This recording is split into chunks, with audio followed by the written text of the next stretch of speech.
Hello friends, welcome to the स्पोजियस academy. साथियों, Drishti publication का जो करंट अफेयर है उसका यह दूसरा वीडियो है और इस वीडियो में हम लोग अंतर्राष्ट्रीय घटनाक्रम को देखेंगे। राष्ट्रीय घटनाक्रम को वीडियो जो इससे पहले जो हम फर्स्ट वीडियो लाए थे उसमें सारा क्वेश्चन डाल दिए हैं।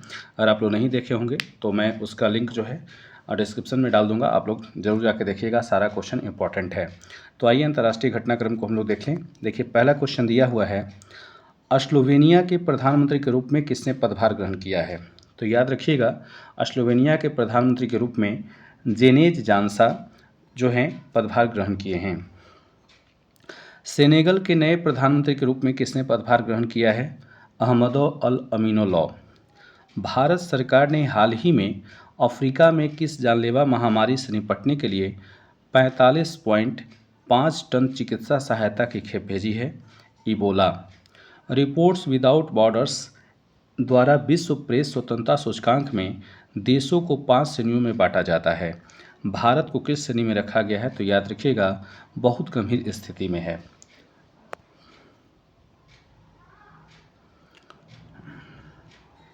इस रैंकिंग में जो है भारत की रैंकिंग कितनी है। तो याद रखिएगा, 157वीं भारत की रैंकिंग है। अगला क्वेश्चन दिया हुआ है कि वैश्विक हेपेटाइटिस रिपोर्ट 2026 किस अंतर्राष्ट्रीय संस्था द्वारा जारी की गई है। तो याद रखेंगे, विश्व स्वास्थ्य संगठन यानी WHO द्वारा। WHO की नवीनतम रिपोर्ट के अनुसार दुनिया भर में हेपेटाइटिस से होने वाली 95% मौतों के लिए मुख्य रूप से हेपेटाइटिस के कौन से प्रकार जिम्मेवार हैं। तो याद रखिएगा, हेपेटाइटिस बी और सी। हाल ही में इराक के नए प्रधानमंत्री कौन बने हैं। अली फलीह कादिम अल जैदी। अली फलीह कादिम अल जैदी जो हैं इराक के नए प्रधानमंत्री बने हैं और ये आपका 14 मई 2026 का करंट अफेयर है। भारत ने किस अफ्रीकी देश के विश्व व्यापार संगठन यानी WTO में शामिल होने का समर्थन करते हुए एक द्विपक्षीय प्रवेश प्रोटोकॉल पर हस्ताक्षर किया है। तो याद रखेंगे, इथोपिया। भारत के रक्षा मंत्री राजनाथ सिंह ने दक्षिण कोरिया में किस स्थान पर भारतीय युद्ध स्मारक का उद्घाटन किया है। तो याद रखेंगे, इमजिंगाक पार्क।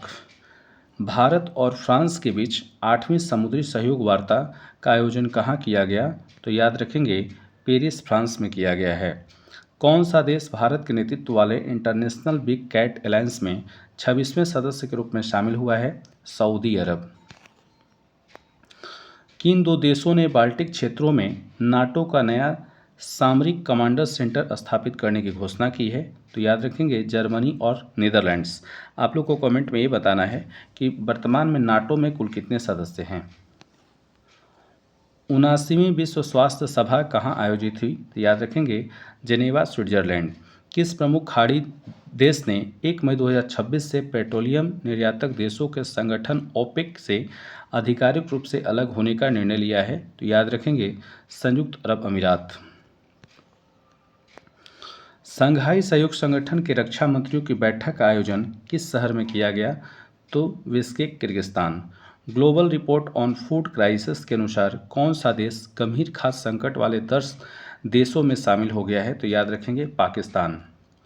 वर्ष 2026 में ब्रिक्स स्वास्थ्य कार्य समूह की पहली बैठक का मेजबानी किस देश ने की। तो याद रखेंगे, भारत। ब्रिक्स स्वास्थ्य कार्य समूह 2026 का बैठक कहाँ आयोजित हुई है। तो याद रखेंगे, नई दिल्ली में। भारत की आधिकारिक यात्रा पर आए दक्षिण कोरिया के वर्तमान राष्ट्रपति कौन हैं। तो याद रखेंगे, ली जे-म्यूंग हैं। प्रधानमंत्री मोदी और राष्ट्रपति ली जे-म्यूंग की बैठक में किन दो प्रमुख उभरते क्षेत्रों को सहयोग के लिए विशेष रूप से रेखांकित किया गया है। तो सेमीकंडक्टर और जहाज निर्माण। नवें हिंद महासागर सम्मेलन का मेजबान देश कौन सा था। तो याद रखेंगे, मॉरिशस। मंगोलिया के प्रधानमंत्री का पदभार किसने ग्रहण किया है। न्याम ओसरिन यूचरल।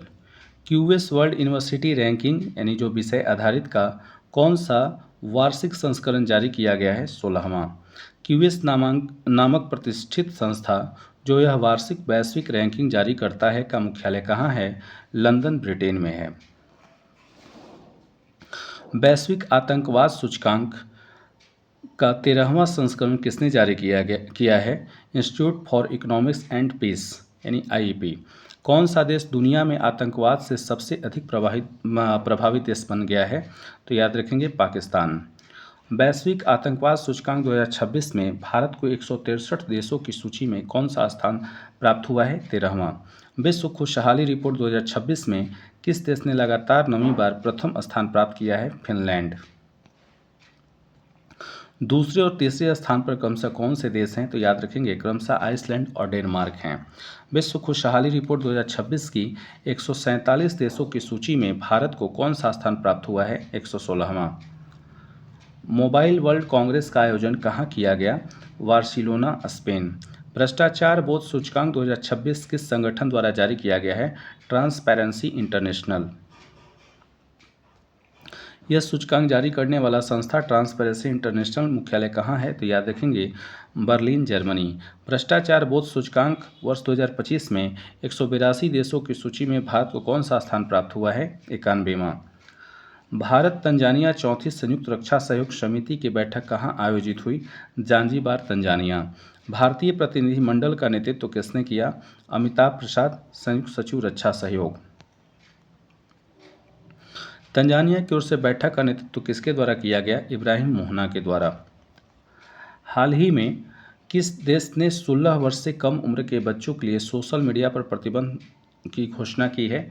स्पेन ने। वर्ल्ड गवर्नमेंट समिट का आयोजन कहाँ किया गया? दुबई।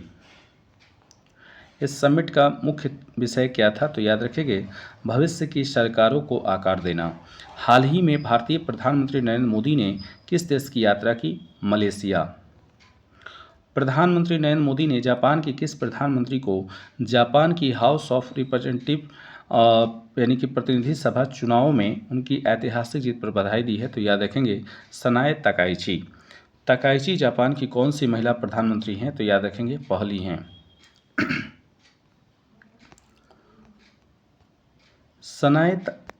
सनाए तकाइची किस पार्टी के नेता हैं? तो याद रखेंगे लिबरल डेमोक्रेटिक पार्टी। किस देश के राष्ट्रपति पैट्रिक हरमिनी ने भारत की यात्रा की? तो याद रखेंगे सेशल्स के। वैश्विक नवाचार सूचकांक 2025 में भारत किस स्थान पर है? तो याद रखेंगे 38वें स्थान पर है। Bharat America drug policy executive working group की पहली बैठक कहाँ आयोजित की गई है? वाशिंगटन डीसी में की गई है। भारत की ओर से ग्रुप का नेतृत्व किसने किया? तो याद रखेंगे मोनिका आशीष पत्रा। आबू धाबी को विश्व का सबसे सुरक्षित शहर वर्ष 2026 में किस सूचकांक में घोषित किया गया है? तो याद रखेंगे Numbeo crime index by city 2026। Asia manufacturing index 2026 में भारत का स्थान क्या है? तो याद रखेंगे छठा है। इस इंडेक्स में सबसे ऊपर कौन सा देश है? तो याद रखेंगे चीन। किस देश ने क्रिप्टो माइनिंग और ट्रेडिंग को कानूनी मान्यता दी है? तो याद रखेंगे तुर्कमेनिस्तान ने। अमेरिकी हमले में वेनेजुएला के राष्ट्रपति निकोलस मादुरो को कहां से गिरफ्तार किया गया? तो याद रखेंगे काराकस। सिपरी रिपोर्ट के अनुसार वर्ष 2024 में टॉप 100 हथियार कंपनियों की हथियार एवं सैन्य सेवाओं की बिक्री से प्राप्त आय कितनी बढ़ी है? तो याद रखेंगे 5.9%। वर्ष 2024 में टॉप 100 हथियार कंपनियों की कुल आय कितनी रही है? तो याद रखेंगे $679 बिलियन। 400 वर्ष पुरानी painting Christ on the cross की नीलामी कितने में हुई है? तो याद रखेंगे 2.3 मिलियन यूरो। और अगर आपसे मिलियन डॉलर में पूछे तो याद रखेंगे 2.7 मिलियन डॉलर। यह पेंटिंग किस चित्रकार की है? तो पीटर पाल रूबेंस की है। एशिया पावर इंडेक्स 2025 किस थिंक टैंक द्वारा जारी किया गया है? तो याद रखेंगे लोवी इंस्टीट्यूट ऑस्ट्रेलिया द्वारा। भारत ने इस इंडेक्स में कौन सा स्थान हासिल किया है? तीसरा। पहले 2 स्थानों पर कौन देश है? तो याद रखेंगे यूएसए और चीन। भारतीय प्रौद्योगिकी संस्थान आईआईटी का पश्चिम अफ्रीका में पहला प्रस्तावित परिसर कहाँ है? तो याद रखेंगे नाइजीरिया। विश्व स्वास्थ्य संगठन ने किस देश में पोलियो प्रकोप के समापन की घोषणा की है? इंडोनेशिया में। मिस यूनिवर्स 2025 की विजेता कौन बनी है? याद रखेंगे फातिमा बॉस। ये कहाँ की हैं? मैक्सिको की हैं। कैम्ब्रिज डिक्शनरी ने वर्ष 2025 का वर्ड ऑफ द ईयर किसे चुना है? तो याद रखेंगे पैरासोशल। विश्व दूरसंचार विकास सम्मेलन को कहाँ आयोजित किया गया है? तो बाकू, अजरबैजान। तीसरे अंतर्राष्ट्रीय आयुर्वेद सम्मेलन का आयोजन कहाँ किया गया? तो याद रखेंगे साओ पाओलो, ब्राज़ील। जलवायु परिवर्तन प्रदर्शन सूचकांक 2026 में भारत को कौन सा स्थान प्राप्त हुआ है? तो याद रखेंगे 23वां। एशिया प्रशांत आर्थिक सहयोग शिखर सम्मेलन 2025 की बैठक कहाँ हुई? तो याद रखेंगे ग्योंगजू, दक्षिण अफ्रीका में। यानी एपेक आपसे पूछेगा कि बैठक कहाँ हुई है, तो याद रखेंगे दक्षिण कोरिया के ग्योंगजू में हुआ है। आपसे सवाल पूछेगा एपेक का मुख्यालय कहाँ है? तो याद रखेंगे सिंगापुर में है। यूनेस्को द्वारा किस भारतीय शहर को रचनात्मक पाठशाला शहर घोषित किया गया है? लखनऊ को। क्लाइमेट इनक्वालिटी रिपोर्ट 2025 किसने जारी की है? तो वर्ल्ड इनक्वालिटी लैब। देखिए जो इम्पोर्टेंट सवाल है, ठीक है, उसको हम लोग करते चलेंगे और बाकी जो है क्वेश्चन उसको हम छोड़ रहे हैं। इसमें बहुत सारा पीडीएफ है लेकिन बाकी जो है छोड़ रहे हैं, जो इम्पोर्टेंट है उसी को कर रहे हैं।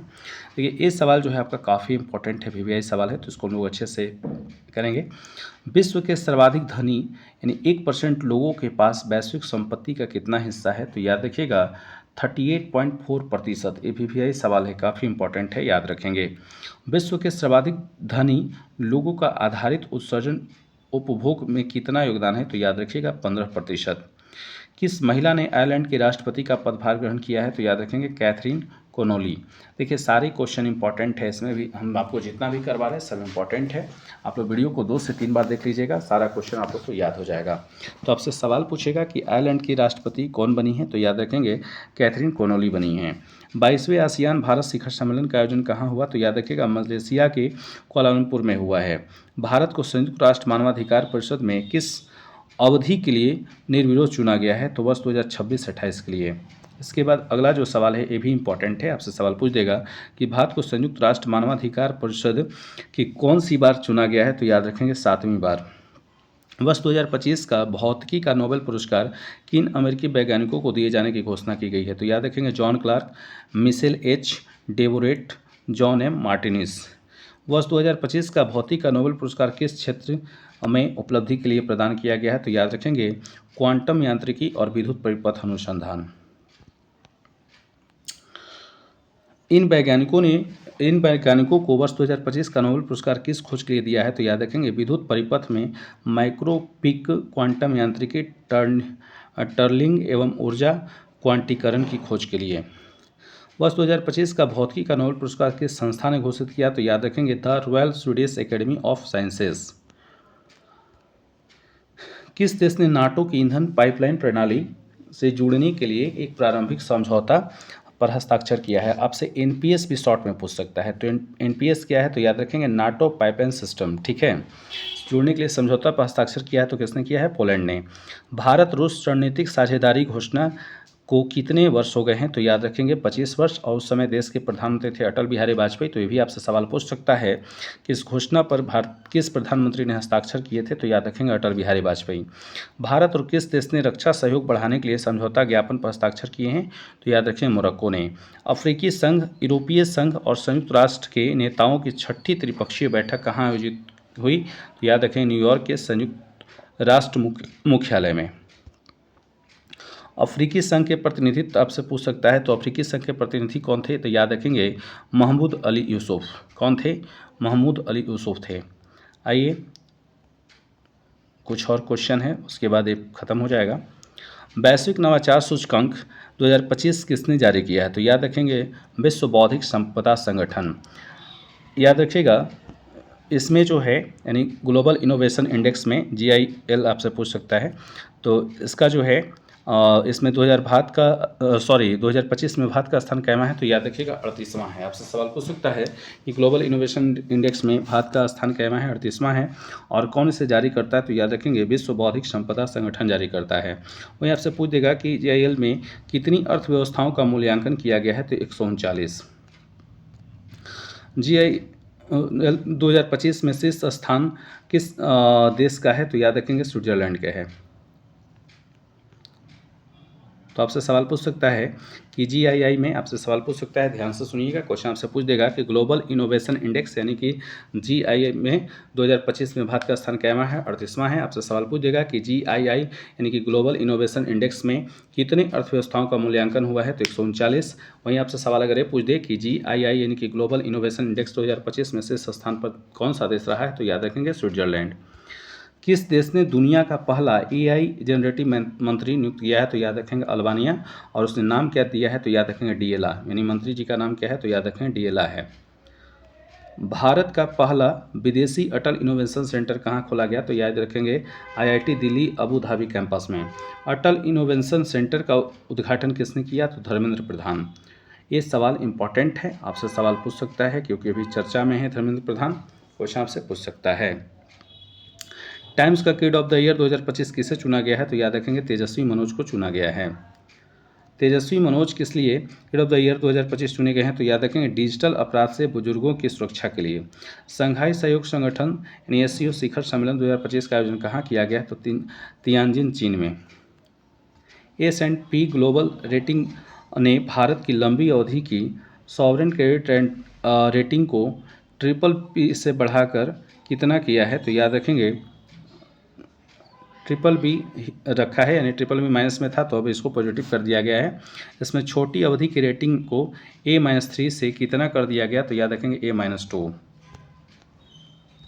हालांकि ये सब क्वेश्चन इंपॉर्टेंट नहीं है, ठीक है। अगला सवाल है संयुक्त राष्ट्र स्थल रुद्ध विकासशील देशों का तीसरा सम्मेलन कहाँ हुआ? तो याद रखिएगा अवाजा तुर्कमेनिस्तान में। किस देश के कार्यवाहक राष्ट्रपति यू मिंट सुई का 74 वर्ष की अवस्था में निधन हो गया? तो याद रखें म्यांमार, ये काफ़ी इंपॉर्टेंट है। पोलैंड के राष्ट्रपति के रूप में किसने शपथ ली? तो याद रखिएगा करोल नवरोकी। अंतर्राष्ट्रीय सौर गठबंधन का 107वां सदस्य कौन बना है? मोल्डोवा। ब्रिक्स वार्सिल अवार्ड के तहत वर्ष 2025 में विश्व का सबसे खूबसूरत हवाई अड्डा कौन बना है? तो याद रखेंगे यांताई पेंगलाई अंतर्राष्ट्रीय हवाई अड्डा का टर्मिनल 2 जो चीन में है।